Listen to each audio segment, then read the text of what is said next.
Muito obrigada, Sr. Presidente.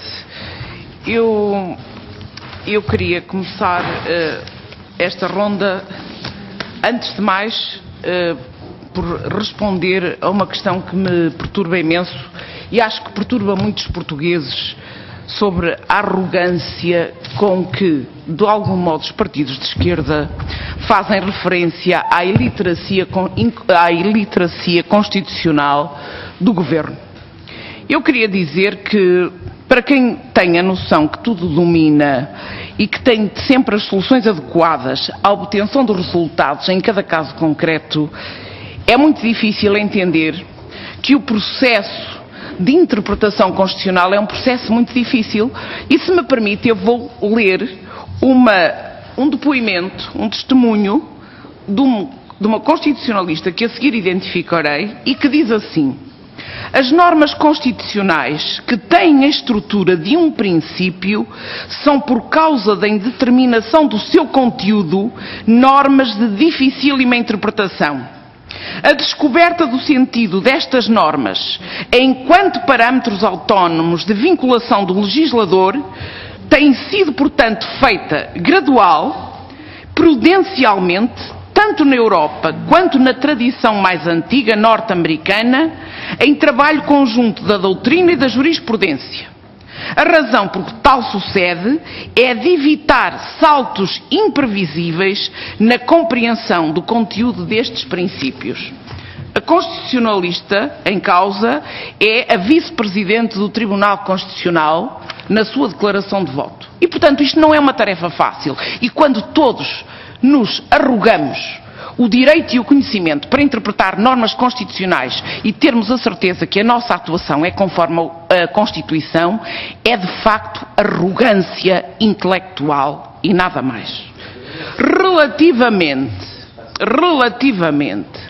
às dúvidas de interpretação geradas pelo Governo, portanto, que suscitaram a aclaração em relação ao Tribunal Constitucional, eu queria dizer só de uma forma muito simples, porque é perceptível, todos nós temos a noção e sabemos quanto custa por mês pagar salários, pensões e outros subsídios sociais.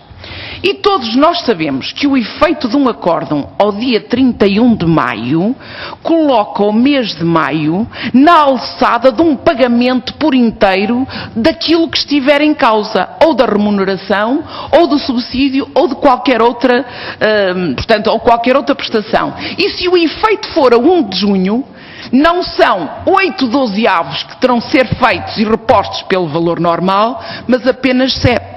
E estes milhões de diferencial e que têm dado uma enorme preocupação em procurar para encontrar medidas substitutivas, são a verdadeira razão de ser das dúvidas levantadas pela decisão e os seus efeitos a 31 de maio ou a 1 de junho.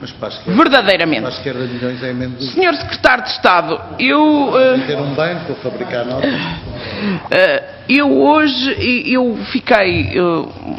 Eu queria deixar-lhe, relativamente a estes pontos e à dificuldade e às declarações de inconstitucionalidade com que o Governo tem sido confrontado, pela dificuldade das medidas, designadamente das substitutivas, muitas vezes, e até pela própria falta e afastamento da jurisprudência de decisões anteriores, para que o Governo valide as suas decisões, para lhe deixar a questão se seriamente o Governo está ou não implicado num trabalho contínuo com vista à substituição por medidas duradouras e em que tempo para fazer face às dificuldades surgidas com a declaração de inconstitucionalidade. Esta é a minha questão. E eu agora não queria perder esta oportunidade, e perdoem-me porque o tempo e as coisas são o que são. O Sr. Deputado Artur Rego, há bocado, fazia a referência ao candidato a Primeiro-Ministro, Dr. António Costa, sobre o modo como ele resolveu o problema sindical ao admitir 150 trabalhadores como resposta à questão que lhe foi colocada. Isto para percebermos a dificuldade das decisões. Reparem, as dificuldades das decisões.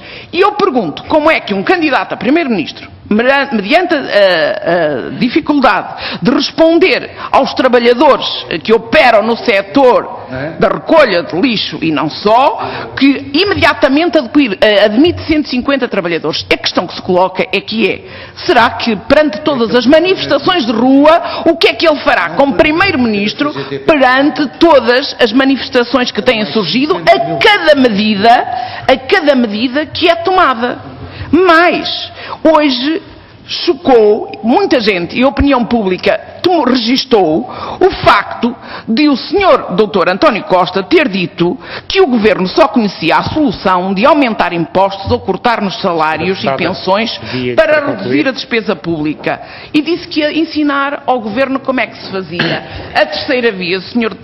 Presidente, a sua condescendência, só para dizer que esta maioria, PSD e CDS, e este Governo estão sempre disponíveis para receber lições, mas é de quem tenha, não é de quem saiba mais, mas é de quem tenha feito melhor em algum tempo até este momento. Muito obrigado. Muito obrigado, Sra. Deputada.